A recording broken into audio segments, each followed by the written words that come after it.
मैं ईदी साहब को कहता है, ईदी साहब इतनी बड़ी ऑर्गेनाइजेशन है, आपके बाद हम कैसे चलाएंगे, मुश्किल है। बहुत जिम्मेदारी है। हाँ, ईदी साहब कहते थे मुझे मरने दो। वो बहुत ही मतलब मौत से डरने वाले इंसान नहीं थे वो। कुछ लोग ईदी साहब की बुराइयां करते थे। दुनिया जिसकी आज तक तारीफ करती है, उसके बच्चों ने उसके बारे में मनफी चीज़ें ज़्यादा सुनना शुरू की। ईदी साहब ने हमेशा सरमायादारों के खिलाफ बात की। हम जिस स्कूल में जाते थे उनको सब सरमायादार चलाते थे, तो हमें वहाँ पे विक्टिमाइज़ किया जाता था। मम्मी चाहती थी कि मैं पढ़ लिख के कोई बैंक मैनेजर बन जाऊँ। अच्छा। और या कोई बड़ा ऑफिसर बन जाऊँ। वो मम्मी नहीं चाहती थी कि मैं इस वाले काम में अच्छा। आऊँ। लेकिन मेरा जो दिल था वो ईदी साहब के साथ जुड़ा हुआ था। ईदी के रजाकार के वर्कर के कोई तनख्वाह थी जो आपको मिलती थी, वो किस तरह से? तनख्वाह आज तक हमने नहीं उठाई। ईदी साहब जेब खर्ची देते थे। अच्छा। बालजान अवार्ड है इटली में। जी हाँ, जी हाँ, जी हाँ। तो ईदी साहब को $1.2 मिलियन उसमें मिले। अच्छा। और एक और अवार्ड मिला जिसमें $1 मिलियन मिले। अरे वाह। लंदन में मेरे नाम पे 3 प्रॉपर्टियां खरीदी। ओके, मैं फिगर बताऊं? प्लीज जरूर बताएं। सीक्रेट हमारा लीक हो जाएगा। कोई बात नहीं। तो आज तक जो है वो मुझे उसका किराया आता अच्छा, है। वाह, वाह। अब 60,000 पाउंड हो गया है। सालाना। फैसल भाई, कोई शौक? गाने सुनने का शौक है। अच्छा। दोस्तियां लड़कियों से करने का शौक था, लेकिन वो अब बीवी ने ऐसा सब चारों तरफ से घेरा हुआ है कि मुश्किल हो गया। फोन का पासवर्ड पता होता भाभी को? पता नहीं होता, बच्चे दे देते हैं। अच्छा। तो ईदी साहब जो है वो जख्मियों को उठाने के लिए फायरिंग के बीच में आ जाते थे। या अल्लाह। तो पुलिस वाले ईदी साहब को कहते थे, ईदी साहब आप पीछे हटें, हम गोली नहीं चला पा रहे हैं। और डाकू कहते थे कि ईदी साहब पीछे हटें, हम गोली नहीं चला पा रहे हैं। बस ईदी साहब के साथ उनकी मोहब्बत थी। उन्होंने कहा हम अमीरों से लूटते हैं और गरीबों को देते हैं, वाह। और हमने आपको लूट के बहुत बड़ी गलती की, हमें माफ़ करें। ईदी साहब के पाँव पड़ गए, पगड़ी अपनी जो है ना वो नीचे रख दी। पाकिस्तान कौम ने बहुत ज़्यादा रिस्पेक्ट दी। मेरे ख्याल से शायद ही कोई ऐसा घराना होगा जिसमें कोई फ़र्द हो कि ना रोया हो जब ईदी साहब का इंतकाल हुआ। नहीं, ईदी साहब लोगों के दिलों में आज भी जिंदा है और जज्बात की हद तक जिंदा है।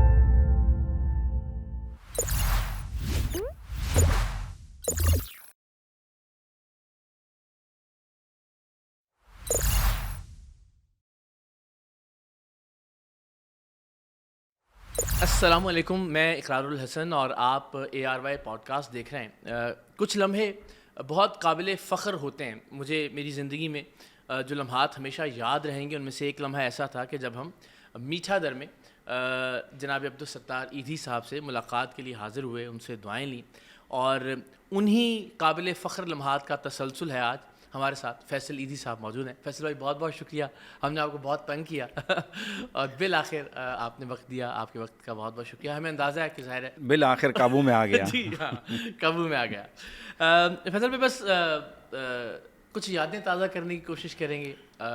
कोशिश मैं तो इस नीयत से करूँगा कि हमारे किसी जुमले से, हमारी किसी बात से, किसी ऐसे वायरल कंटेंट से ईदी फाउंडेशन की किसी भी तरह से थोड़ी सी भी कोई भलाई हो सके, तो मैं समझूंगा कि चलें हम किसी काम आ गए।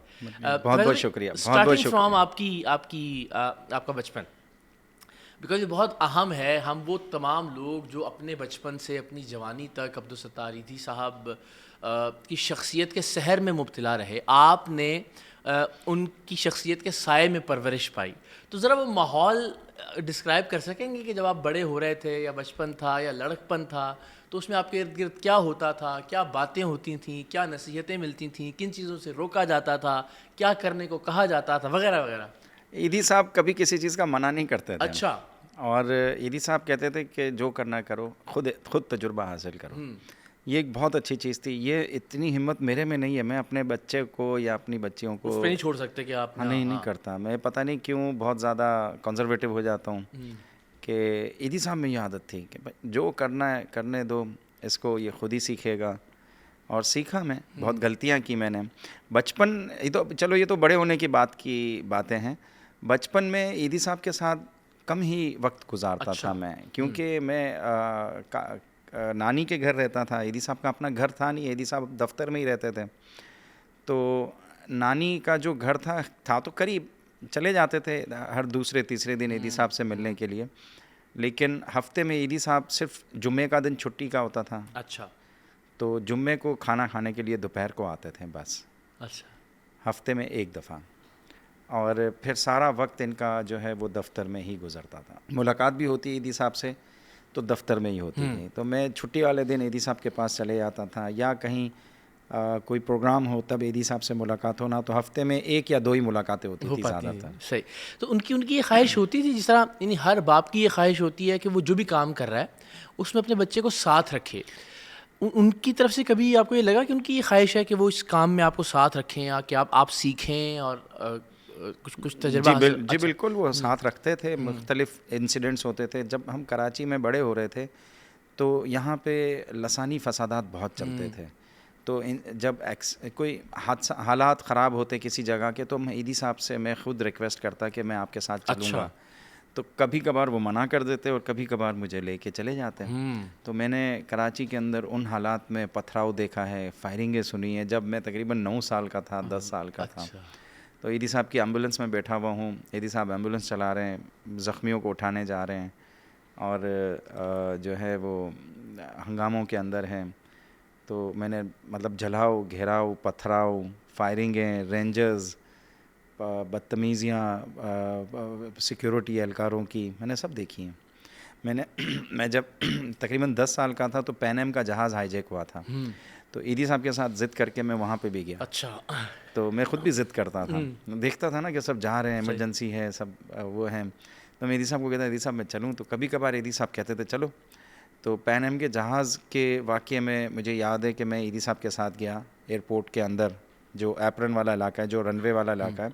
दूर खड़े हुए थे, जहाज़ को मैंने अपनी आँखों से देखा और काफ़ी देर हम वहाँ 5-6 घंटे तक इंतज़ार करते रहे। लेकिन 2-3 दिन बाद एक्शन हुआ था, तो जब एक्शन हुआ उस वक्त मैं नहीं था। वो मिस किया आपने। हाँ, वो मिस किया। ईदी साहब उस वक्त थे। ईदी साहब ने ख़वातीन जिनको गोली लगी थी शुरू की, उनको उठाया था। उनकी तस्वीरें भी हैं, शायद मुमकिन है कि वो एयर होस्टेस थी जिनको गोली लगी थी। अब वो पहचान सके शक्ल से तो कोई, वो तस्वीर पड़ी हुई है मेरे पास एल्बम में कहीं। और बोरी बाज़ार का वाक़या, जी हाँ, जब उसमें भी मेरी उम्र 10 साल थी। तो मैं 86 का वाक़या है, मैं 76 की पैदाइश है। तो ईदी साहब के साथ गया। तो जिना हॉस्पिटल में जो अभी भी वो बिल्डिंग बनी हुई है, पुरानी इमरजेंसी के साथ एक बिल्डिंग बनी हुई है, अभी भी बिल्डिंग बनी हुई है, उसकी वेटिंग एरिया में जो बेंच होते हैं ना जिसमें मरीज़ इंतज़ार करते हैं, वहाँ पे लेन सर 3-4 लेनें बनी हुई थी, उसमें लाशें ही लाशें पड़ी हुई थी। तो वो भी मेरी आँखों का सामने ये मंज़र आज भी है, याददाश्त में आज भी वो है। आज भी वो मंज़र है मेरी। बाकी सब मैं भूल गया हूँ, लेकिन ये कुछ मंज़र हैं जो कि रह जाते हैं। तो कितने बहन भाई थे फैसल भाई आप? 2 भाई हैं हम, मतलब एक मेरा भाई और है और 2 बहनें हैं।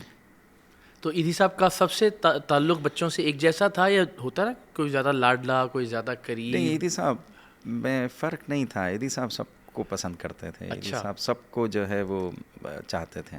तो ये एक ऐसी शख्सियत की जिसने न जाने कितने बच्चों की कफ़ालत की, न जाने कितने यतीम खाने चल रहे हैं, न जाने कितने ऐसे बच्चे कि जो लोग छोड़ जाते थे झूलों में और उनकी कफ़ालत कर रहे थे। तो उस एतबार से आप समझते हैं कि वो जो एक वालिद का प्यार था वो बट गया उन तमाम बच्चों में? कहीं ऐसा हुआ, उसका एहसास हुआ कभी आपको? नहीं, कभी हमने शिकायत की नहीं। मम्मी से शिकायतें रहती थी, हालांकि मम्मी हमें ज़्यादा टाइम देती थी, लेकिन मार बहुत पड़ती थी मम्मी की तरफ से, क्योंकि हम आवारागर्दी करते थे, स्कूल में ध्यान नहीं होता था पढ़ाई में। तो वो सारी जो सख्तियाँ, मार जो पड़ती थी वो मम्मी की तरफ से पड़ती थी। ईदी साहब कभी नहीं कहते थे। तो वो, और अच्छा, ईदी साहब ने कभी टाइम नहीं दिया तो हमने कभी शिकायत भी नहीं की, क्योंकि हमें पता था कि ईदी साहब एक मिशन से जुड़े हुए हैं, एक ऐसे काम से जुड़े हुए हैं जो मतलब उन लोगों का है जो तकलीफ़ में हैं लोग। तो बल्कि हमें खुशी महसूस होती थी कि हम ईदी साहब का कहीं हाथ बटाएं, हम ईदी साहब के साथ जाएं। तो हम जाते थे, कभी कोई शहर से बाहर कोई इंसिडेंट हो जाए, वाक़या हो जाए, तो कोशिश होती थी कि मैं भी जाऊं, ईदी साहब मैं आऊं। मैं ज़िद करता था, तो कभी कभार ईदी साहब ले जाते थे, कभी कभार नहीं ले जाते थे। तो ये फैसल भाई, आपको अपने बचपन के या लड़कपन के वो मोमेंट्स याद हैं कि जब आप यानी एक बच्चे को ये रियलाइज़ होना भी, क्योंकि वो उसने आँख ही उस माहौल में खोली कि जहाँ वालिद फलाह का काम कर रहे हैं इंसानियत की, तो ये रियलाइजेशन कि वाकई उसका बाप कितना अजीम है, या लोग उसकी कितनी कदर करते हैं, लोग उससे कितना प्यार करते हैं, ये एहसास किस मूवमेंट पे या किस लम्हे में ज़िंदगी की हुआ आपको? ये ईदी साहब को हम देखते, कुछ लोग ईदी साहब की बुराइयां करते थे ना। अच्छा। हमारे मोहल्ले में ही, हमारे अच्छा। इलाके में ही, तो उनकी बुराई जो होती थी, ईदी साहब मुल्हिद हैं, काफर हैं, कम्युनिस्ट हैं, नमाज नहीं पढ़ते हैं। ये तो मैं ईदी साहब को जाके कहता है, ईदी साहब आपके बारे में फ़लाँ आदमी ये कहता है, आप तो नमाज़ पढ़ते हो, मैंने कई दफ़ा देखा आपको घर में नमाज़ पढ़ते हुए, तो ये क्यों कहते हैं, क्या एदी साहब मुल्हिद हैं, काफिर हैं? मुल्हिद का हमें मतलब भी नहीं समझ आती थी, हाँ, कि क्या पता है। नहीं क्या चीज़ है, मुर्तिद हैं, सही। पता नहीं क्या क्या कहते थे। तो आप तो नमाज़ पढ़ते हो, ये क्यों ऐसा करते हैं? इसने कहा, फैसल इनको जवाब नहीं दो, बस आप हम अपने काम में लगे रहे। अच्छा।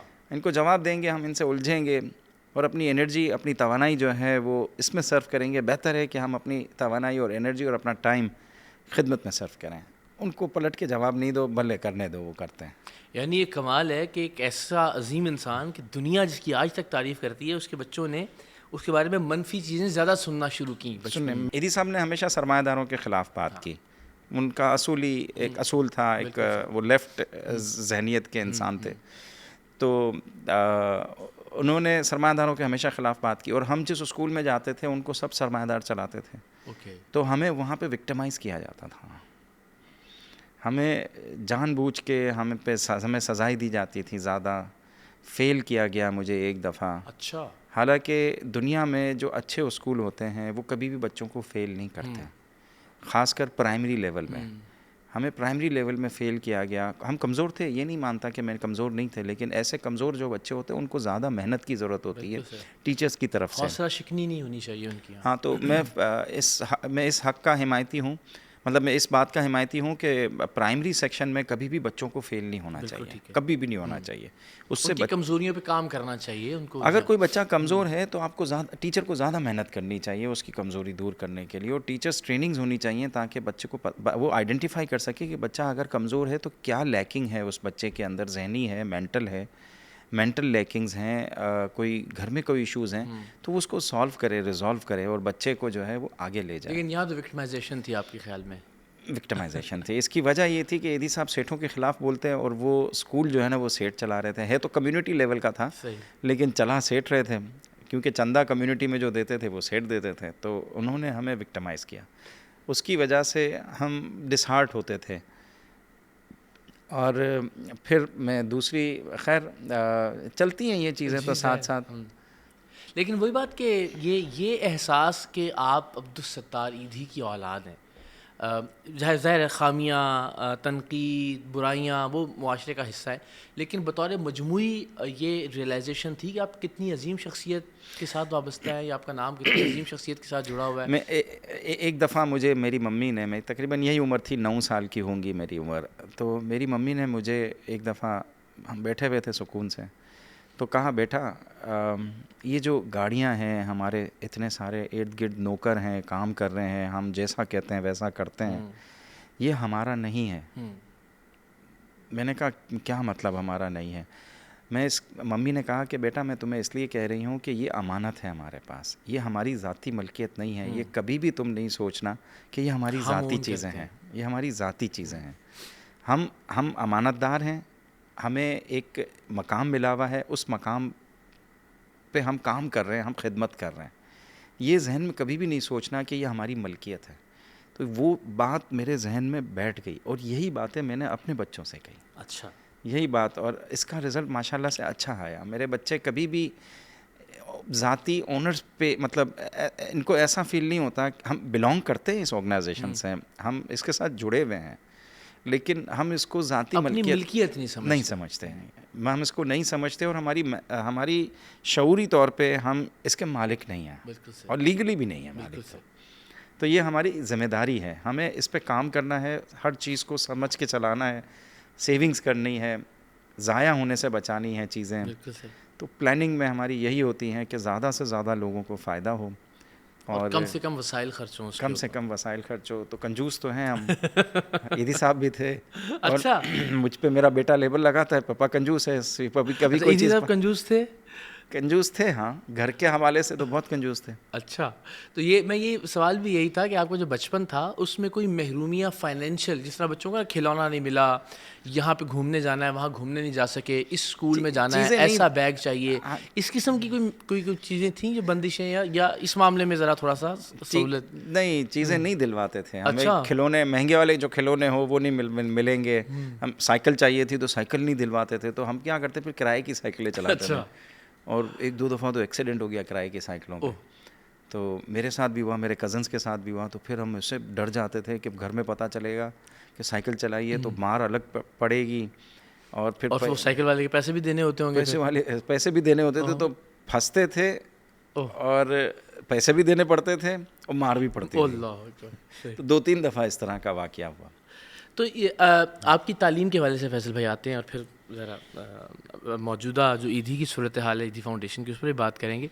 तो तालीम का फ़ैसला अगेन वो जिस तरह आपने कहा कि ईदी साहब हर चीज़ छोड़ दिया करते थे कि आप ख़ुद करें, ख़ुद फ़ैसला करें, उसके नताइज से सीखें। तो ये तालीम क्या हासिल करनी है, क्या पढ़ना है, कहाँ तक पढ़ना है, कहाँ से पढ़ना है, ये सब फ़ैसले आपने ख़ुद किए ज़िंदगी में? जी, मेरे ही फ़ैसले थे। मम्मी चाहती थी कि मैं पढ़ लिख के कोई बैंक मैनेजर बन जाऊँ। अच्छा। और या कोई बड़ा ऑफ़िसर बन जाऊँ। वो मम्मी नहीं चाहती थी कि मैं इस वाले काम में अच्छा। आऊँ। नहीं, वो नहीं चाहती थी कि मैं ईदी साहब वाले काम में आऊँ। लेकिन मेरा जो दिल था वो ईदी साहब के साथ जुड़ा हुआ था। और तालीम में हम शुरू में कोई अच्छे स्टूडेंट्स नहीं थे। जैसे कि मैंने आपको बताया, मार पड़ती थी, हमें टीचरों से भी मार पड़ती थी, हमें सज़ाएँ मिलती थी, घर में भी मार पड़ती थी। तो खैर वक्त गुज़रता गया। ईदी साहब ने कभी भी जो है वो फ़ोर्स नहीं किया कि पढ़ो, नहीं पढ़ो। ईदी साहब कहते थे ना भी पढ़ो तो कोई मसला नहीं है। लेकिन मेरे जहन में थी चीज़ें कि मुझे पढ़ना है, तालीम हासिल करनी है। ये अलग बात है कि मैं फ़ेल होते पढ़ा हर क्लास में। लेकिन ये था कि पढ़ाई करनी है। अच्छा। तो ग्रेजुएशन का जहन था, लेकिन फिर मैंने मास्टर कर लिया। तो टीचर 1-2 अच्छे मिल गए जो उन्होंने मुझे हिम्मत बढ़ाई। तो यूनिवर्सिटी लेवल पे ना, तो मुझे नहीं लगता था कि मैं मास्टर्स कर सकूंगा, क्योंकि बहुत ज़्यादा बिजी हो गया था, इंगेज हो गया था। लेकिन उनकी हौसला अफजाई मेरी एजुकेशन शुरू से डिस्टर्ब रही। शुरू से इस तरह डिस्टर्ब रही कि जब मैं 7वीं क्लास में था तो मम्मी ने, क्योंकि कराची के हालात बहुत ख़राब थे, 1989 था। सही। और कराची के हालात बहुत ख़राब थे, बिगड़ रहे थे। और यहाँ पे हर रोज़ दर्जनों के हिसाब से, उस ज़माने में तो बहुत ही, हाँ, दर्जनों के हिसाब से लाशें मिलती थीं। और मतलब लड़ाइयाँ चल रही थी, बदअमनी थी।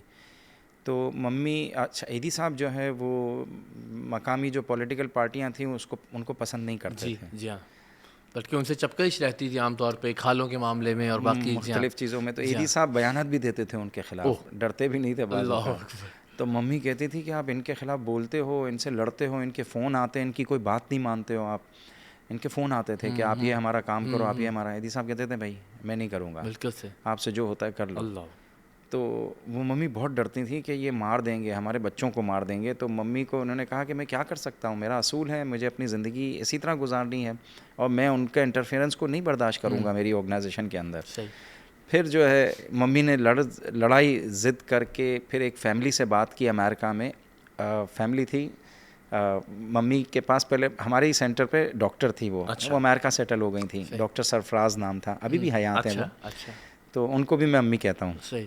तो डॉक्टर सरफराज जो है उनसे मेरी मम्मी ने बात की। वो मम्मी के पास आई थी बच्चे की एडॉप्शन के लिए। नहीं, बल्कि मिलने के लिए आई थी, बच्चे की एडॉप्शन के लिए भी नहीं आई थी, अपने भाई के बच्चे की एडॉप्शन के लिए आई थी। तो मम्मी ने कहा कि मेरे बेटा को जो है ना यहाँ पे कोई नुकसान ना पहुँचा दे, मैं बहुत फ़िक्रमंद रहती हूँ, मैं अगर तुम्हारे पास भेज दूँ तुम रख लोगी इसको? तो उसने कहा कि हाँ मैं रख लूँगी। उन्होंने हामी भर ली और फिर मम्मी ने ज़िद की ईदी साहब से कि ईदी फैसल को भेज दो वहाँ पे। अच्छा। तो फिर मैं फ़्लोरिडा चला गया 1989 में। मेरी उम्र थी 13 साल की। ओके, बिल्कुल। हाँ, आपके फिर एक बड़ा वक्त वहाँ गुजरा आपका अमेरिका में। हाँ, मैं वहाँ गया। तो वहाँ पे जब ईदी साहब भी थे, मम्मी भी थी, मुझे लेके गए उनके घर पे छोड़ने के लिए। पहले न्यूयॉर्क में गए। न्यूयॉर्क में मेरे भाई वहाँ रहता था पहले से ही, 1 साल पहले वो पहुँच गया था। तो भाई के पास रहे थोड़े दिन, 5-10 दिन बाद जो है ना मुझे वो फ़्लोरिडा छोड़ने गए। मैं फ़्लोरिडा पहुंचा तो उनकी फैमिली, उनका बहुत बड़ा घर था, दोनों डॉक्टर थे। डॉक्टर सरफराज जो है वो जनरल। फ्लोरिडा में किस शहर में? फ़्लोरिडा में एक बहुत छोटा सा गांव था। अच्छा। पोर्ट शार्लेट नाम था उसका। टेम्पा के करीब था, टेम्पा से 1 घंटे के रास्ते पे था पोर्ट शार्लेट। उसका बहुत छोटा सा गांव था, समंदर के किनारे था, मैक्सिको जो है, गल्फ़ ऑफ मैक्सिको उस तरफ। तो उसमें जो है उनके घर गए तो उनका घर भी समंदर के किनारे पे था बिल्कुल, और बहुत अच्छा घर था। घर में स्विमिंग पूल भी था। तो मेरी तो आंखें खुली रह गई कि भाई ऐसे भी घर होते हैं, क्योंकि कागजी बाज़ार जहाँ पे मैं रहा हूँ उसकी तो गलियाँ इतनी तंग थी कि ये टेबल भी आप मुश्किल से गुजार दो अगर पड़ी एक बंदा बड़ी मुश्किल से गुजरता है। हाँ, तो इन गलियों में मैं रहा और वहाँ से मैं लैंड किया अमेरिका। एक और ऐसे, ये आपका पाकिस्तान से बाहर पहला सफ़र था? इससे पहले मैं सऊदीया गया था उम्रे के लिए, ओके। बहुत छोटा था, सही। फ्लोरिडा की इतनी पॉश एरिया के अंदर, मतलब वो गांव था तो गांव, वहाँ तो गांव ही पॉश ही होते हैं जी, जी, सारे, ज़ाहिर बड़ी है, बड़ी बड़े सड़कें बेहतरीन, हैं, हर घर शानदार में जो जगह, है वहाँ हर पे सहूलत मौजूद हर होती है। घर में स्विमिंग पूल, तो उस घर में भी स्विमिंग पूल। अच्छा, एक और बच्चे को भी उन्होंने अडॉप्ट किया हुआ था, वो भी कराची का था, अशरफ ख्वाजा थी मशहूर शख्सियत यहाँ पे, उनका बेटा भी उनके साथ था, उनका रिश्तेदार था, ओके। तो वो भी वहाँ पे था, स्कूल पढ़ रहा था, तो फिर मैं उनसे मिला, वहीं पे रहे, और फिर मम्मी पापा 2-3 बार छोड़ के मुझे वहाँ से आगे चले वापस। गए। तो वहाँ ज़िंदगी गुजरी, फिर स्कूल गया मैं, उन्होंने मेरे लिए स्टूडेंट्स वीज़ा, मेरे विज़िट वीज़ा को स्टूडेंट वीज़ा में कन्वर्ट कर लिया।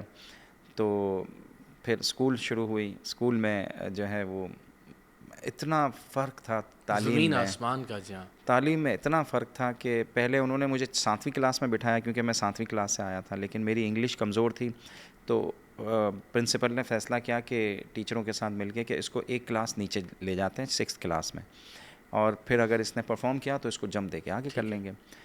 फिर मुझे 6th क्लास में डाला इन्होंने। 6th क्लास में मुझे, आप यकीन नहीं करेंगे कि इंग्लिश, मतलब अमेरिका है, इंग्लिश वहाँ की फ़र्स्ट लैंग्वेज है, और जब इंग्लिश की मैं क्लास लेता था तो ऐसा लगता था जैसे पाकिस्तान में मैं दूसरी क्लास में, ऐसे ही। मतलब मैं 7वीं क्लास से आया था, तो यहाँ की इंग्लिश मुझे मुश्किल लगती थी, और मुझे ऐसा लगता था कि जैसे किसी ने मुझे जो है वो पाकिस्तान के किसी सेकंड क्लास में बिठा दिया है, इतनी आसान इंग्लिश, अच्छा। बच्चों पे बर्डन ही नहीं देते थे। ओके, यानी मेथड ही ऐसा कि आपको बहुत आसानी से हाँ, चीज़ें। बहुत ही आसान तरीके से बच्चों पे जोर नहीं डालते थे, एक तो होमवर्क बहुत कम देते थे, सही। हफ्ते में एक आध दफ़ा मिल गया तो मिल गया, और बहुत ही हल्का सा होमवर्क देंगे। तो आपने वो 3 साल एंजॉय किए वहाँ पे, या उदासी होती थी ज़्यादा? उदासी थी, मैं होम सिक हो गया ओह, था, अच्छा। मैं होम सिक हो गया था, स्विमिंग पूल के होते हुए और सब चीज़ों के सब होते। चीज़ों के चीज़ें जो है वो, मैंने जो कराची देखा था, हमारा मोहल्ला देखा था, वहाँ पे पड़ोस में रौनक। कौन रहता है हमें नहीं पता होता था, हाँ। और हकीकत में आज तक हमें नहीं पता। एक पड़ोसी था, वो बंदूक लेके निकल के ले आता था, वो सेकेंड वर्ल्ड वॉर का सिपाही था, ओके, वेटरन वो था। हमारा पड़ोस में रहता था, हम उसके कभी कभी डेक पे चढ़े जाते, समंदर के किनारे पे थे ना, तो हम बच्चे थे, खेलते खेलते जो है वो डेक पे चढ़ जाते, तो वो बंदूक लेकर आ जाता था कि तुम मेरे डेक पे क्यों चढ़े हुए हो। वो जो हार्बर बना हुआ होता है ना समंदर के किनारे पे, तो उसकी कश्ती वगैरह लगती थी, तो कश्ती तो खैर नहीं थी, लेकिन हम डेक पे चले जाते थे मछलियों को देखने के लिए, खेल रहे हैं, तो वो बंदूक लेकर आ जाता था, हम डर के वापस नीचे उतर जाते थे, पता नहीं कौन है, तो सेकंड वर्ल्ड वॉर का अमेरिकन फौजी था, जी, कोई से ऑफिसर था। ना तो आपको पड़ोस में कौन रहता है पता ही नहीं चलता, वहाँ पे आप कई कई साल गुजार लो, आपको पड़ोसी का भी नहीं पता चलता, अमेरिका का सिस्टम। और यहाँ जहाँ आप रह रहे थे, यहाँ तो पूरे शहर से वाकिफ यहाँ तो हमारे घर में टीवी लगा हुआ था ना, तो जब भी कोई ड्रामा चलता तो पूरा मोहल्ला आके देख लेता, क्योंकि किसी में भी टीवी नहीं था, और उस ज़माने में टीवी का होना बहुत बड़ी बात थी। तो टीवी लगा हुआ था, तो टीवी के लिए जो है वो कोई मशहूर ड्रामा हो, तो उस पर जो है वो हमारे कमरे के अंदर जो है वो 15 आदमी बैठे हुए हैं, ड्रामा देख रहे हैं मशहूर, और कमरे का दरवाज़ा खुला हुआ है, बाहर भी जो है वो लाइन लगी हुई है। बैठे हुए और इंतज़ार कर रहे हैं। तो ये चीज़ें थी वहाँ पे, लेकिन मैं होम सिक हो गया, मुझे अच्छा नहीं लगने लगा। मुझे जो है वो दिल था कि मैं वापस पाकिस्तान चले जाऊँ, या अपने कज़न्स के पास चले जाऊँ। मेरे कज़न्स भी आ गए थे न्यूयॉर्क में, तो मेरा दिल ही नहीं लगता था, मैं बहुत ही होम सिक हो गया था। मुझे घर वाले, अच्छा इनका खाना जो था ना वो डॉक्टरों वाला खाना था, ओह, बहुत ही कम मसाले वाला। हाँ, फीका, और मुझे समझ में नहीं आती मैं कहाँ फंस गया हूँ। लेकिन उन्होंने बहुत प्यार दिया, इज़्ज़त से बहुत ही रखा हमें, और जो है वो हर चीज़ हमें देते थे, और स्कूल इतना ज़बरदस्त था कि मतलब हम पाकिस्तानी तस्वुर भी नहीं कर सकते कि इस तरह के स्कूल में जाएंगे। हमारी इलीट क्लास उस तरह के स्कूलों में जाती है, हालांकि मैं पब्लिक स्कूल में गया था। अच्छा, वहाँ की सरकारी स्कूल में मैं गया था, और वहाँ के टीचर्स, आज तक मुझे टीचर्स याद हैं, उनकी जो है बातें याद हैं कि किस तरीके से बच्चों को समझाते हैं, मोहब्बत से, प्यार से। और अगर मैंने एक मैथ का टीचर था, मैंने उसको बहुत सताया, तो वो सिर्फ सिवाय मुझे एक ही सज़ा देता था कि भाई ये जुमला है, लिखो, 50 दफ़ा लिखो, 25 दफ़ा लिखो। ये पनिशमेंट होती ये पनिशमेंट होती थी। तो पनिशमेंट भी ऐसी होती थी कि हमारी अपनी जो है वो हैंड राइटिंग अच्छी हो, हमें लिखने की प्रैक्टिस हो, तो इस तरह की पनिशमेंट देते थे वो। और आई विश कि पाकिस्तान में भी कुछ इस तरह की चीज़ें आ जाएं। एक दिन मुझे जुमे का दिन था, तो मैंने टीचर को कहा कि मैं जो है ना नमाज़ पढ़ना चाहता हूँ। उसने कहा मुझे क्या नौकरी से निकलवाओगे? अच्छा। हाँ ये स्कूल है, यहाँ पे मज़हबी कोई एक्टिविटी नहीं हो सकती, चाहे किसी भी मज़हब से ताल्लुक़ रखते हो। स्कूल के अंदर कोई भी मज़हबी एक्टिविटी नहीं हो सकती। ओके, लेकिन ये सिर्फ जो है सिर्फ और सिर्फ तालीम के मकसद के लिए है, और यहाँ पे सिर्फ तालीम, और ये वेस्ट में बिलुमूम ऐसा ही है। लेकिन इससे ये अंदाज़ा होता है कि बतौर एक बच्चे के तौर पे आपके जहन में नमाज़ पढ़ने का शौक़ वो था, तो ये वो ज़ाहिर है वो वालिद की तरफ से भी ये जुम्मे की नमाज का तो होता ही है ना, बिल्कुल सही। हम पढ़ते ही हैं, वैसे तो नमाज़ें नहीं पढ़ते, लेकिन कभी कभार जो है जुम्मे की नमाज तो हम पढ़ते ही थे। बिल्कुल सही। और जुम्मे का दिन था तो इसलिए मैंने जो है उनको कहा कि, तो मुझे टीचर ने बिल्कुल अलाउ नहीं किया, उसने कहा कि मेरे खिलाफ कंप्लेन चली जाएगी, कोई भी मजहबी एक्टिविटी, कोई मजहबी एक्टिविटी यहाँ पे चाहे किसी भी मज़हब से, पूरे वेस्ट में ऐसा ही है बच्चों के स्कूल के। ये अच्छी बात है कि क्यों कोई किसी मज़हब से आता है, कोई किस फ़िरके से आता है, कोई किस फ़िरके से आता है, तो स्कूलें जो है वो सेकुलर होनी चाहिए। बिल्कुल ठीक है, ये मुझे अच्छी चीज़ वहाँ से। तो फिर आप वापस आ गए पाकिस्तान? मैं भाग के वापस आ गया। अच्छा। फिर जो है मैं यहाँ पे वापस स्कूल में दाखिल हुआ, तो मुझे फिर से स्कूल मुश्किल लगी ये वाली। मुझे समझ में नहीं आता था कि ये रट्टे कैसे मारूँ, मैं इतने बड़े बड़े सवाल कैसे याद करूँ, और वहाँ पे कोई रट्टाफिकेशन नहीं थी, सिर्फ डेफिनेशन याद करनी होती थी आपको, और अपने ही जो है वो उसमें अल्फाजों में लिखो अगर किसी चीज़ को एक्सप्लेन करना है। हाँ, जो एक्सप्लेन करना है, तो स्कूल इजी होनी चाहिए, प्राइमरी और इवन जो है वो सेकेंडरी लेवल तक भी स्कूल इजी होनी चाहिए। इसके बाद मैं ये देख रहा हूँ कि आपका बहुत ज़्यादा जो फोकस है ना वो स्कूल एजुकेशन के हवाले से, जब जितनी भी हमने गुफ्तगू की, ये बात दुरुस्त है कि ये प्रायोरिटी नहीं है अनफॉर्चुनेटली हमारी हुकूमतों की, और अगर इसमें आसानी पैदा कर लें तो बच्चे ज़्यादा आसानी से सीखें, बजाय इसके कि रट्टा लगाएं और एक मुश्किल वक्त में स्कूल से जो है ना वो। हमारे यहाँ अनफॉर्चुनेटली लिटरेसी रेट नहीं है, और जो एजुकेशन सिस्टम है वो बहुत ज़्यादा ड्रिवन है कॉलोनियल सिस्टम का, इसको अभी तक हमने चेंज नहीं किया, हमें चेंज करने की ज़रूरत है। और आज भी हमारा स्कूल का मेजॉरिटी, मतलब स्कूल गोइंग मेजॉरिटी बच्चा, कराची की मैं बात कर रहा हूँ, कराची में 20 लाख बच्चा प्राइमरी स्कूल में जाता है, और 26 लाख बच्चा प्राइमरी स्कूल जो जा सकता है बाहर है स्कूल से। देखिए अल्लाह, यानी जाने वालों से ज़्यादा तादाद है जो बाहर है कि मैं कराची की बात कर रहा हूँ। और जब आप फिर रूरल पाकिस्तान की तरफ जाएंगे तो आप अंदाज़ा कर लें कि हम क्या कर रहे हैं अपनी नस्लों के साथ, अपनी कौम के साथ, अपने मुल्क के साथ। आपका मास्टर्स किस सब्जेक्ट में था? मैंने मास्टर जर्नल हिस्ट्री में किया कराची यूनिवर्सिटी में। अच्छा, जर्नल हिस्ट्री ऐसा डिपार्टमेंट है कि वहाँ पे कोई भी शौक से नहीं जाता। ठीक है। और जर्नल हिस्ट्री जो है वो चौथी पांचवी चॉइस होती है। जब यूनिवर्सिटी में आप दाखिले के लिए फॉर्म भरते हैं तो सबसे पहली डिपार्टमेंट मेरी पहली डिपार्टमेंट चॉइस का ये है, दूसरा चॉइस का ये है, थर्ड चॉइस का चौथा पांचवा। तो ये जर्नल हिस्ट्री जो है ना चौथा पांचवा होता है, और मेरा फर्स्ट था। अच्छा। हाँ, तो जब वो फॉर्म सबमिट कर रहे थे तो मुझे देख के कहते हैं जर्नल हिस्ट्री में क्यों जाना चाह रहे हो भाई, कोई नहीं जाना चाहता वहाँ पे। तो खैर मुझे शौक़ था, मुझे मॉडर्न हिस्ट्री का बहुत ज़्यादा शौक़ था, और मुझे सोवियत यूनियन की हिस्ट्री का बहुत ज़्यादा शौक़ था कि मुझे पढ़नी है। मुझे सुनता था ईदी साहब के दोस्तों से, ईदी साहब से कभी पूछते थे क्या हुआ तुम्हारा, रिजल्ट का क्या हुआ? कभी भी नहीं, ईदी साहब ने कभी एजुकेशन के हवाले से एक दफ़ा भी नहीं पूछा होगा मेरे से। फिर ग्रेजुएशन मैंने प्राइवेट की, फिर मैंने सोचा कि यार कराची यूनिवर्सिटी जाना चाहिए।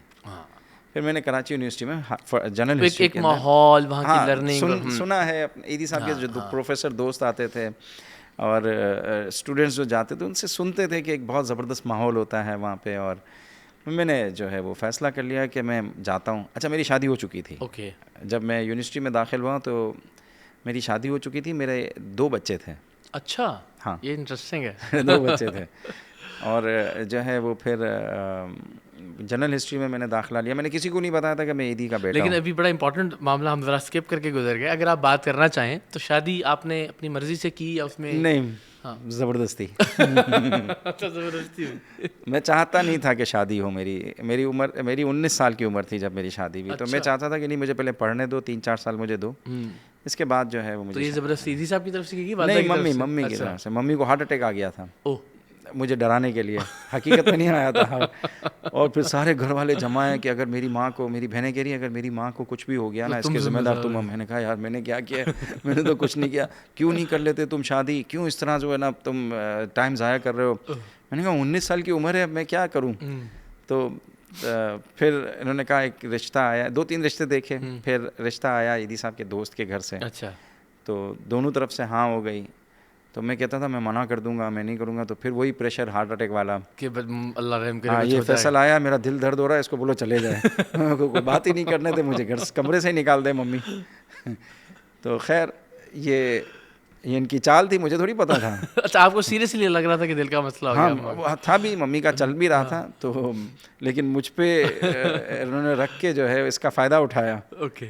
और फिर खैर मेरी शादी हो गई। और शादी किस तरह से, क्या धूमधाम से? नहीं सादगी से अच्छा। हुई थी, सादगी से हुई थी, यहीं मोहल्ले के एक हॉल में जो है वो मंगनी हुई, और शादी जो है वो गोल जो नेशनल कॉलेज है ना, इसके सामने जो गोल नक्शा है, हाँ जी, हाँ जी। वहाँ पे कोई हॉल है, उसमें हुई अच्छा। थी, 3 स्टार 5 स्टार हॉल में। सही। तो खैर 14 अगस्त वाले दिन, अच्छा। हाँ 14 अगस्त वाले दिन जो है वो मेरी शादी हुई, और मम्मी ने फिर हमारे एक इलाके में ली मार्केट के पास जो एक घर था, वहाँ पे मुझे दिला दिया, और वहीं पे फिर मैं रहता रहा, ईदी साहब के साथ काम भी करता रहा, सही।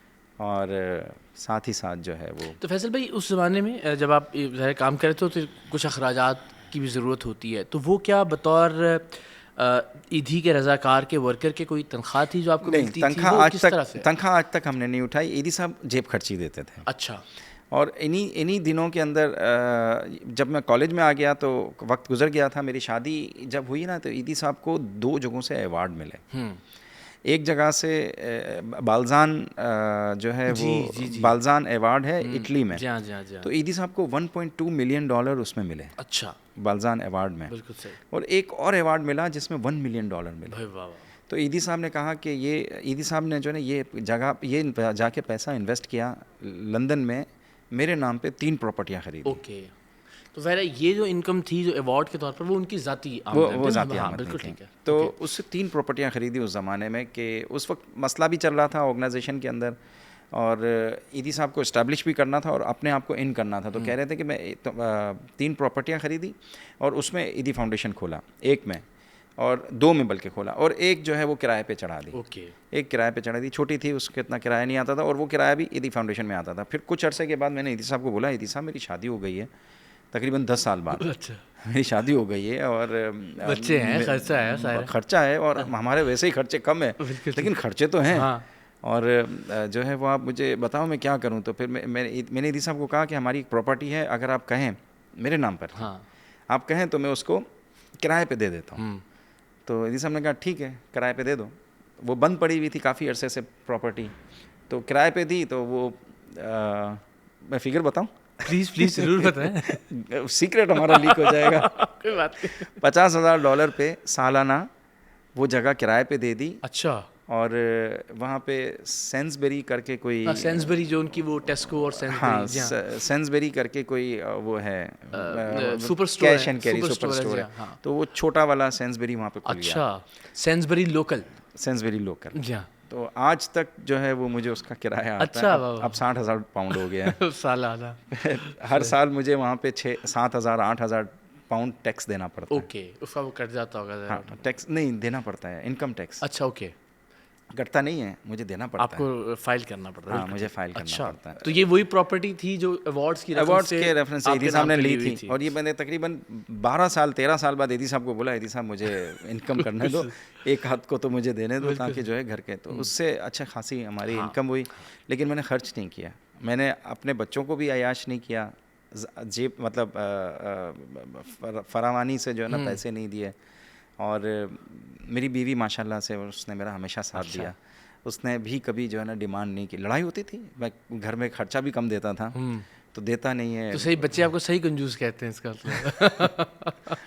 तो ये बस सिलसिला चलता गया। और फैसल भाई, कोई शौक कभी कुछ गाड़ियों का, घड़ियों का, अच्छे कपड़ों का, अच्छी ट्रैवलिंग का, कि यार चलो मैं कुछ और खर्च नहीं करता, मैं सफ़र जब करता हूँ तो बिजनेस क्लास करता हूँ, कोई शौक किसी किस्म का? नहीं, शौक कोई भी सच कोई शौक नहीं है। गाने सुनने का शौक है। अच्छा।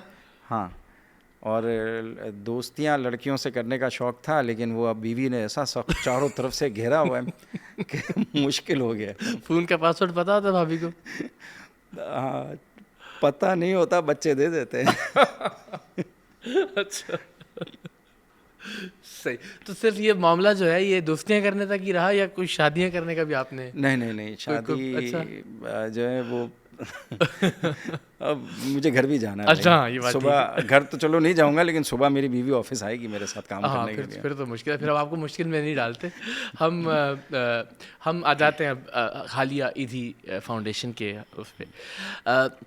लोग ये समझते हैं और एक उमूमी तासुर ये है कि ईदी साहब के जाने के बाद ईदी फाउंडेशन की फंडिंग पर या उसके काम पर कुछ फ़र्क पड़ा। तो आप ज़रा इस पर बताइए कि ज़ाहिर है एक इसमें तो कोई शक नहीं है ना कि अब्दुल सत्तार ईदी तो शायद कोई और दूसरा नहीं हो सकता।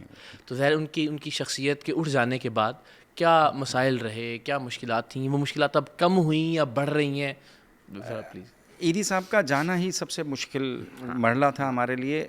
मुश्किलात हुई, लेकिन ऐसी मुश्किलात नहीं थी कि जिसका सामना ना कर सके हम। हमने बहुत अच्छे तरीके से किया। मम्मी हयात थी, मम्मी ने बहुत ज़बरदस्त मेरा साथ दिया।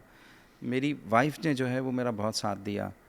और ये मैं बताऊं, ये इदारा जो है वो भले ईदी साहब के नाम से मंसूब है या इसमें फैसल ईदी इसको चला रहा है, इसको हकीकत में ख़वातीन ने चलाया। पहले मेरी माँ ने चलाया, अरे वाह, फिर मेरी बीवी ने चलाया। क्या बात है। और मेरी बीवी मम्मी के मरने के बाद अब तक 30 जो है वो लावारिस लड़कियों की शादियां कर चुकी है। जिंदाबाद। और ये उसकी हिम्मत है, उसकी जो है वो लगन है, खुलूस है कि लगी रहती है कि मुझे इन बच्चियों की शादी करनी है, ज़िम्मेदारी है, क्या करें, जल्दी करें, रिश्ते आते हैं नहीं आते। तो बाकायदा परेशानी लेकर, टेंशन लेकर काम करती हैं। हाँ, करती हैं, अपना समझ के करती हैं, तभी चीज़ें चलती हैं। तो मम्मी की कमी महसूस नहीं होने दी। मम्मी, अच्छा, ईदी साहब का इंतकाल के बाद मैं बहुत ही डिसहार्ट हो गया था और मुझे ऐसा लग रहा था मैं नहीं चला सकूँगा, मैं बहुत ही डिप्रेस हो गया था। तो उस वक्त भी मम्मी ने जो है वो बहुत साथ दिया, मेरी वाइफ ने साथ दिया, मेरे बच्चों ने। मेरा बच्चा जो है वो उस वक्त ईदी साहब के इंतकाल के वक्त मेरे ख़्याल से 15-16 साल का था। तो वो मेरी हिम्मत था। और जब भी हॉस्पिटल से फ़ोन आता या ऑफिस से फ़ोन आता कि ईदी साहब की तबीयत ख़राब हो गई है, तो मेरे कदम नहीं उठते थे, मेरी वाइफ जो है वो मेरा सहारा बनती, हिम्मत देती, वो मेरा बेटा मेरा सहारा बनता। तो उसकी वजह से इन मुश्किल वक्तों से जो है वो मैं निकला। और मुझे डर लगता था कि इतनी बड़ी ऑर्गेनाइजेशन है। मैं ईदी साहब को कहता है, ईदी साहब इतनी बड़ी ऑर्गेनाइजेशन है, आपके बाद हम कैसे चलाएंगे, मुश्किल है, बहुत जिम्मेदारी है। हाँ, इतनी बड़ी ऑर्गेनाइजेशन आपने फैला दी है, हम कैसे चलाएंगे, आपका ज़िंदा रहना बहुत ज़रूरी है। ईदी साहब कहते थे मुझे मरने दो। पता नहीं उन्होंने हमेशा सारी ज़िंदगी जो है वो हिम्मत हौसले से काम किया। जब ये बहुत कमज़ोर हो गए ना, उन्होंने कहा बस अल्लाह ने मुझसे इतना ही काम लेना था, मुझे जाने दो अब। फिर अदीब साहब आते, मैं इनसे रिक्वेस्ट करता कि भाई डायलिसिस करवा लो, बहुत मुश्किल से राज़ी होते। वो बहुत ही जो है वो समझते थे कि उन्होंने अपने हिस्से का काम कर लिया। हाँ। अब मेरा वक्त आ गया, अल्लाह ताला ने मेरे से इतना ही काम लेना है, अब मुझे मरने दो, आप मेरे पीछे मत जाओ, मुझे डायलिसिस नहीं करना, नहीं करवाओ। तो मम्मी से कह के मैं जाके ईदी साहब से रिक्वेस्ट करता। फिर अदीब साहब जो है वो 5-6 दफ़ा लेने के लिए आए कि ईदी साहब नहीं, आपकी ज़रूरत है, इस इदारे, इस मुल्क को ज़रूरत है, इस इदारे को ज़रूरत है। हम सब ईदी साहब के सामने हाथ जोड़ते, तब जाके ईदी साहब डायलिसिस करवाते, तैयार होते उसके लिए। वो बहुत ही मतलब मौत से डरने वाले इंसान नहीं थे। वो अजीब मौत को गले लगाने के लिए तैयार थे। अरे बहुत अजीब आदमी थे, बहुत अजीब आदमी थे, डरते ही नहीं थे किसी से, हम डर जाते थे। अच्छा, ना डरने वाले वाक़यात की अगर हम बात करें, तो जिस तरह आपने भी कहा कि बहुत ही वोकल थे यहाँ के पॉलिटिकल लोगों के बारे में भी, और हमने भी देखा कि बड़े खुला के बयान देते थे। फिर ज़ाहिर उसका जो है ना, हाँ। एक दफ़ा मैं उन्हीं दिनों में 93 की बात है, मैं ईदी साहब के साथ कराची यूनिवर्सिटी इनवाइट हुआ। अच्छा। तो वहाँ पे स्टूडेंट्स कोई प्रोग्राम चलाते थे, उसका नाम था अदालत, अवामी अदालत या आपकी अदालत तर्ज का था।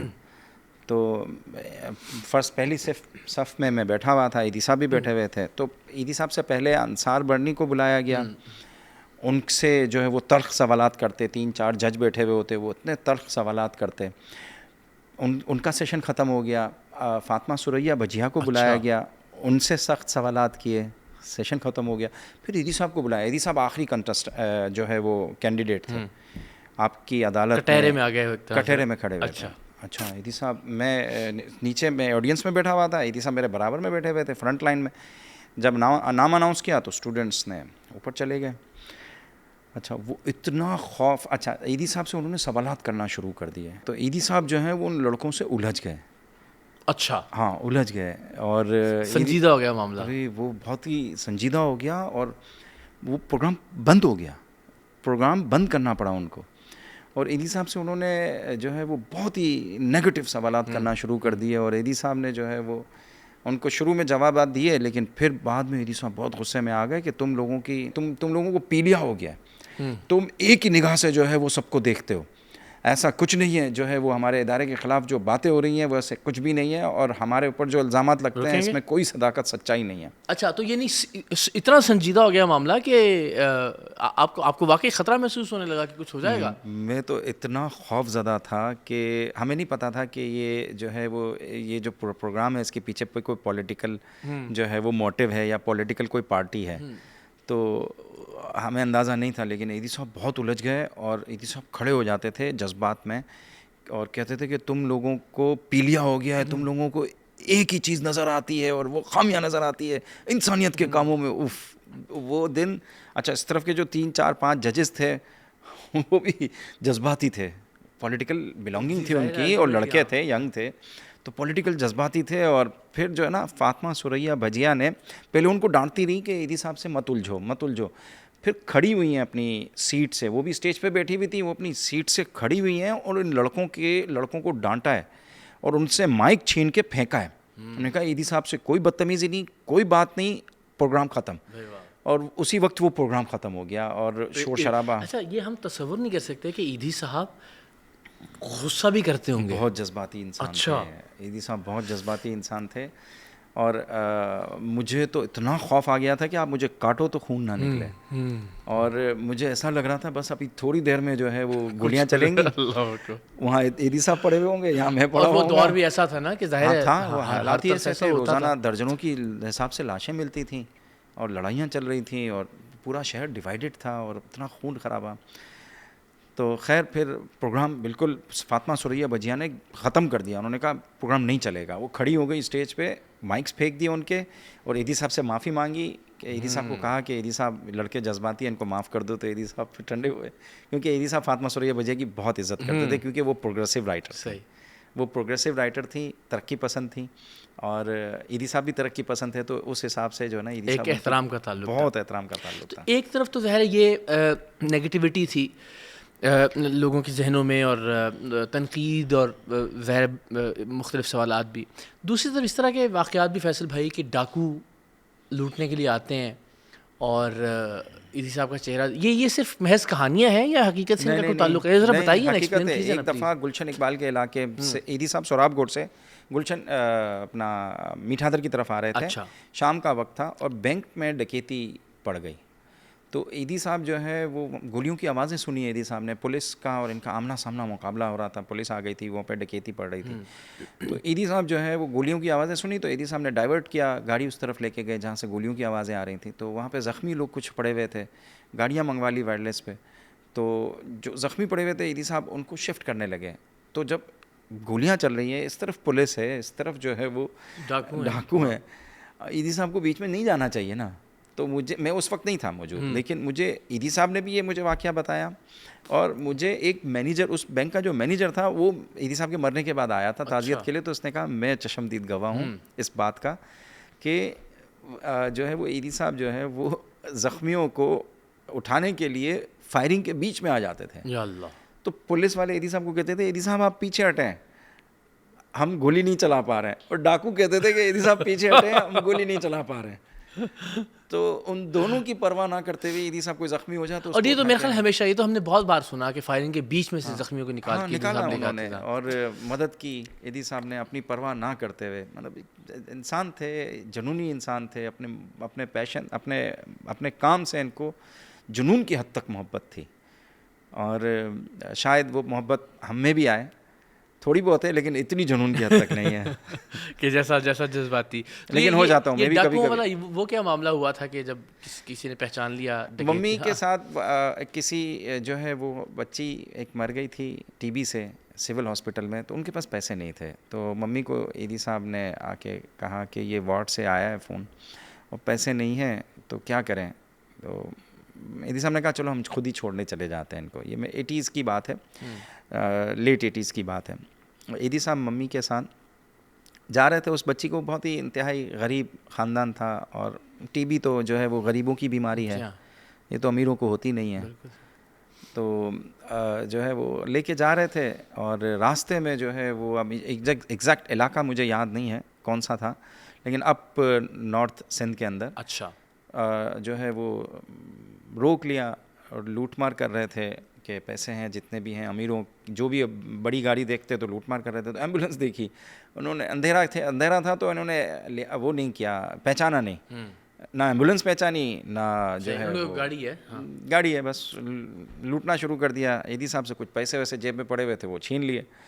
फिर जो है वो पीछे जो बैठी हुई थी ना, उसकी जिसकी बेटी मरी थी उसकी माँ बैठी हुई थी, इसने कहा कि ये हमें छोड़ने जा रहे हैं फ्री में, सिंधी में बात की उससे, और आप इसके साथ ऐसा कर रहे हो, ये ईदी साहब हैं। तो उन्होंने जैसे ही सुना ईदी साहब है, उनके हाथ ढीले पड़ गए और ईदी साहब से आके उन्होंने माफ़िया मांगनी शुरू कर दी कि हमसे गलती हुई, और जो थोड़ा बहुत पीछे लूटा हुआ था वो भी ईदी साहब को दे दिया कि हमसे गलती हुई, हमें माफ़ कर दें, हमें नहीं पता था, और हम सिर्फ अमीरों को लूटते हैं, हम गरीबों को नहीं लूटते हैं, और हम गरीबों की मदद करते हैं। और ऐसा भी कुछ कहा कि फिर आप ही हमें। हाँ। फिर इन्होंने ये भी कहा कि ईदी साहब ये भी लिख लो, हमसे गलती हुई, और जो है वो अल्लाह ना करे हमें पुलिस जब मारती है तो आप ही उठाते हो, कोई भी नहीं आता हमें उठाने के लिए, और हमारे बहुत सारे साथियों को आप ही ने उठाया। लावारिस लाशें आप ही दफनाते हैं। तो बस ईदी साहब के साथ उनकी मोहब्बत थी। उन्होंने कहा हम अमीरों से लूटते हैं और गरीबों को देते हैं, और हमने आपको लूट के बहुत बड़ी गलती की, हमें माफ़ करें। ईदी साहब के पाँव पड़ गए, पगड़ी अपनी जो है ना वो नीचे रख दी कि हमें माफ़ कर दें। क्या तो ये ईदी साहब किस्सा सुनाते थे, और इस तरह के वाक़यात ज़ाहिर है मम्मी भी सुनाती थी। तो फिर जो है इस तरह के वाक़यात थे। ईदी साहब ज़ाहिर है एक ऐसी शख्सियत के जिनका ज़ाहिर है सदियों तक नाम रहेगा।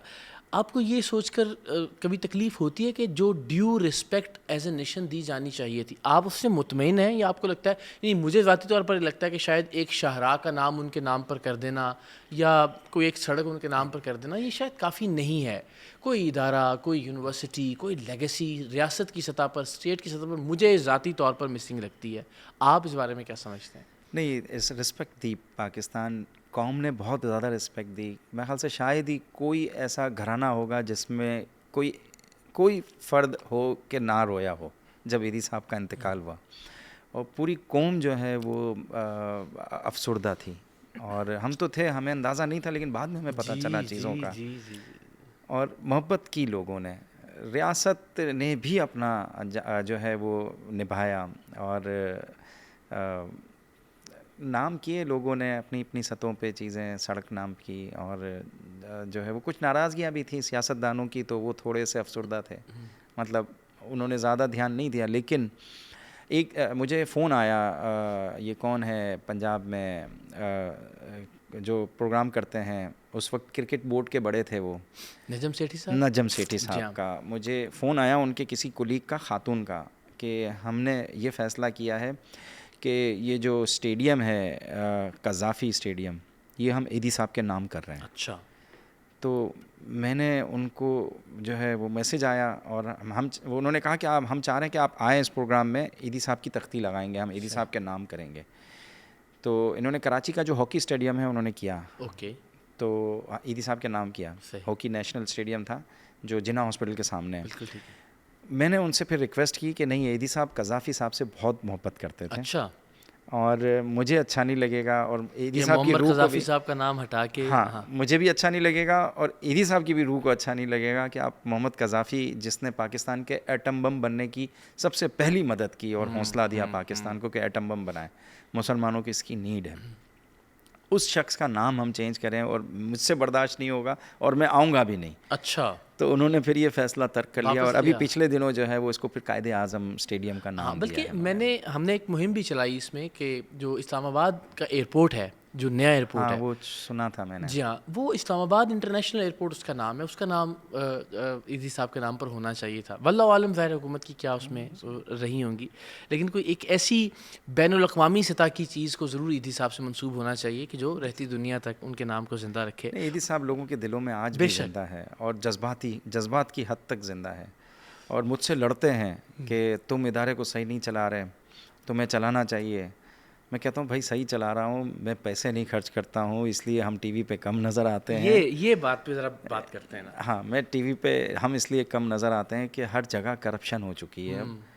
हम हर जगह लाखों रुपए के तहफ़ जाते हैं। अब तब सच्ची बात तो ये है कि ये माजरत के साथ ज़ाहिर ईदी साहब के जो 60-65 बरस का करियर है, उनकी जो खिदमात हैं, उनकी जो जद्दोजहद है, उसको हटाने के बाद से अब अगर हम देखें तो अब तो एक इंडस्ट्री बन चुकी है। उस वक्त भी ईदी साहब कहते थे कि जो है वो एनजीओ जो है, समाजी काम जो है, ये एक दुकान है, इसको दुकान के तौर पे ना अब तो ये चलाएं। एक शॉपिंग मॉल बन गया है ना, एक दुकान दुकान है, हाँ। दुकान से ज़्यादा बहुत ज़्यादा हो गई है। जी हाँ।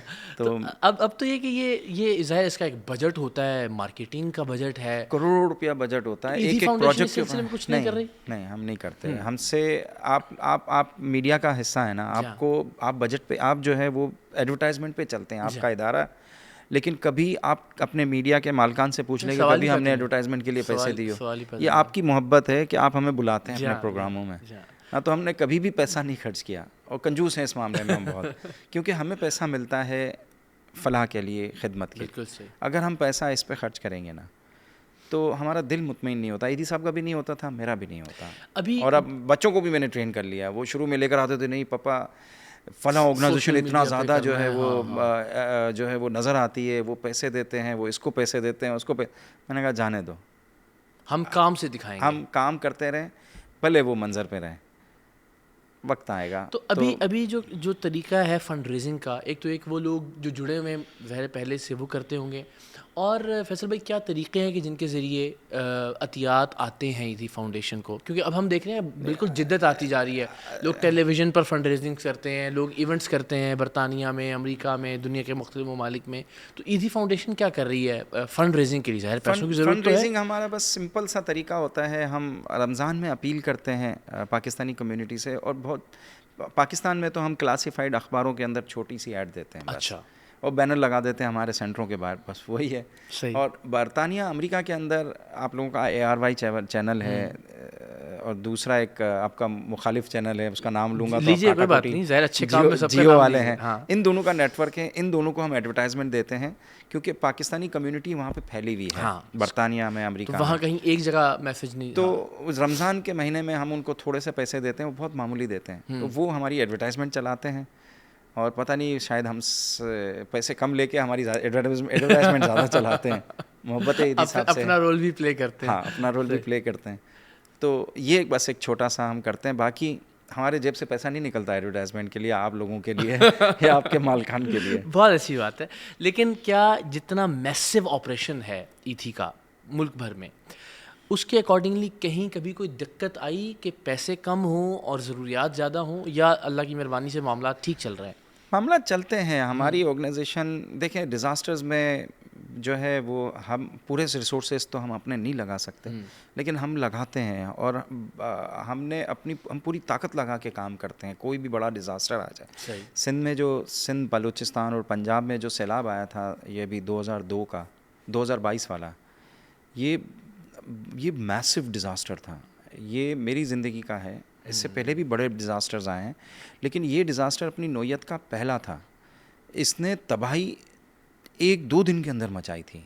और 2010 का जो सैलाब था, वो ऊपर से तबाही मचाते हुए आ रहा था, और जब नीचे पहुंचा तकरीबन 2-2.5 महीने बाद पहुंचा था, तो उसने ज़्यादा तबाही मचाई थी, लेकिन उसमें वक्फा बहुत था।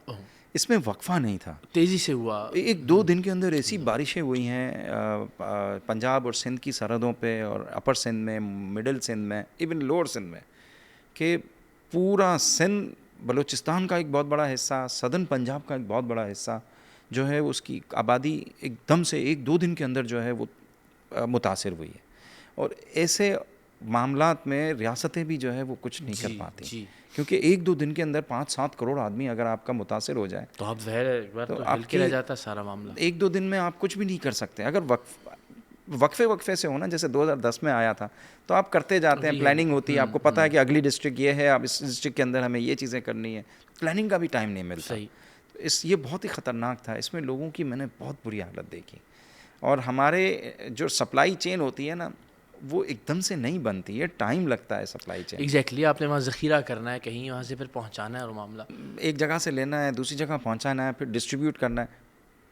प्लानिंग हमने बहुत अच्छी की थी माशाल्लाह से, और पब्लिसिटी नहीं करते थे प्लानिंग हमने बहुत अच्छी की। मैंने सिंध का नक्शा लिया, पाकिस्तान का नक्शा लिया, पंजाब का नक्शा लिया, बलूचिस्तान का लिया, और उसमें जो डिस्ट्रिक्ट्स ख़तरनाक थी, मुझे NDMA वालों ने जो है वो सपोर्ट की, PDMA वालों ने मुझे डेटा दिया कि सबसे ज़्यादा कौन सी मुतासिर तरीन जो है वो डिस्ट्रिक्ट्स हैं। हमारी मदद जैसे जैसे आती गई, मैं उनकी तहसीलों में जो है वो मदद भेजता रहा। सही दायरे बना लिए थे हर डिस्ट्रिक्ट के सबसे ज़्यादा मुतासिर डिस्ट्रिक्ट्स ये हैं और उनकी सबसे ज़्यादा मुतासिर तहसीलें ये हैं। मैंने पंजाब के अंदर, पंजाब को मैंने 7 को भेजा। मैंने कहा मैं नवाबशाह में हूँ, मैं यहाँ पे चला रहा हूँ। नवाबशाह में हमारा एक स्कूल था, मैंने कहा मिडिल कोई जगह हो जहाँ से हम जगहों पे चल सकें। और कराची से सप्लाईज़ आ रही थी, तो कराची से सप्लाईज़ रुके ना, ऊपर जब हम जा रहे थे तो रास्ते बंद थे, तो फिर सप्लाईज़ बंद हो रही थी।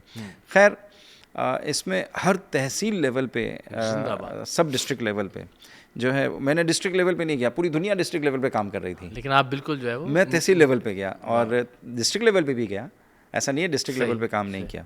और हम 4-5 महीने तक, तकरीबन 3 महीने तक जो है ना, हम लोगों को चीज़ें देते रहे। क्या बात है। 3 महीने तक हम और आप खुद ग्राउंड पे मौजूद रहे? मैं मौजूद रहा। मैं जिस स्कूल में बैठा हुआ था वहाँ पे 10 दिनों तक बिजली नहीं थी। या अल्लाह।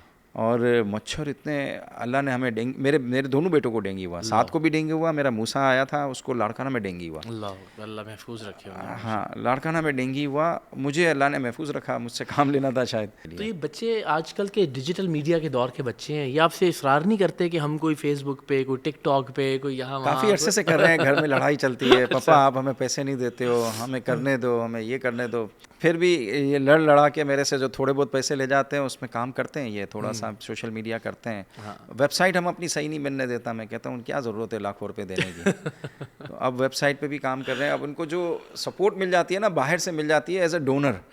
अब जो वेबसाइट बनाने वाले हैं, जो फेसबुक का पाकिस्तान का बड़ा है, वो कहता है जो है मैं आपको करके देता हूँ। जी बताइए क्या करना है। हाँ, मैं आपको करके देता हूँ। वो चला रहा है, हमारी प्रमोट कर रहा है, खुद ही पैसे लिए बगैर। जिंदाबाद। तो ये मतलब आपका जब खुलूस होता है ना, आपकी नीयत होती है, तो अल्लाह रास्ते बनाता रहता है। तो अल्लाह ताला रास्ते बनाता है, लोग देखते हैं।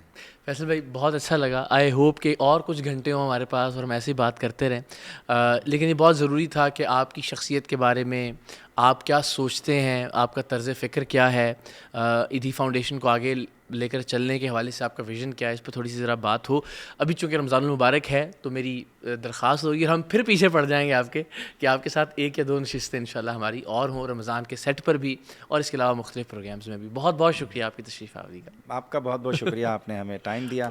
हालांकि मैंने बहुत कोशिश की कि टरकाता रहूं, लेकिन आपकी भी जिद थी कि नहीं लेकिन हम अपना फ़र्ज़ समझ के इंशाल्लाह आपके पीछे पड़े रहेंगे। थैंक यू सो मच, बहुत शुक्रिया।